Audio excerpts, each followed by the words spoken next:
તમારું સ્વાગત છે મારા કિચનમાં। આજે હું તમને દહીંની કાચી કઢી, વઘારેલું દહીં કે તિખારી બી આને કહે છે, એની રેસીપી બતાવીશ।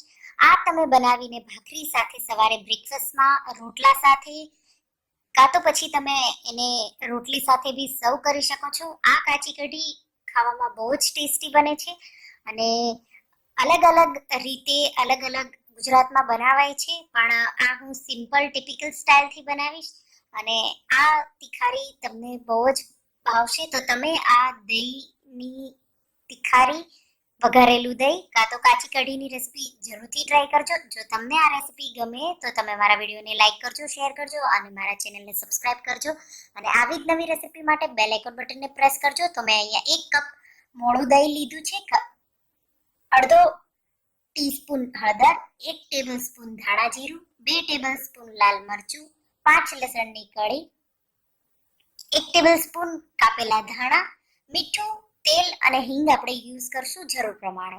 તો પહેલા આપણે લસણ વાળું મરચું ખાંડી લેશું। તો મેં 5 કળી લસણની અને એમાં બધું જ મરચું એડ કરી દીધું। આપણે એને એકદમ ખાંડી નાખશું। આ રીતે તૈયાર થઈ ગયું છે। હવે એક પેનમાં 2 ટેબલસ્પૂન આપણે તેલ નાખી દઈશું। તેલ જ્યારે હલકું ગરમ હોય ત્યારે એમાં હિંગ અને લાલ ખાંડેલું મરચું એડ કરી દઈશું અને સારી રીતે આ રીતે આપણે એને કકડાવી લઈશું।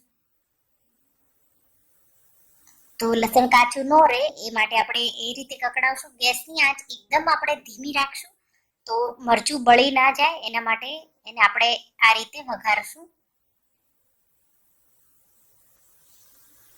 તો ધીમા ગેસે આને 2 થી 3 મિનિટ માટે આપણે સાતળી લઈશું।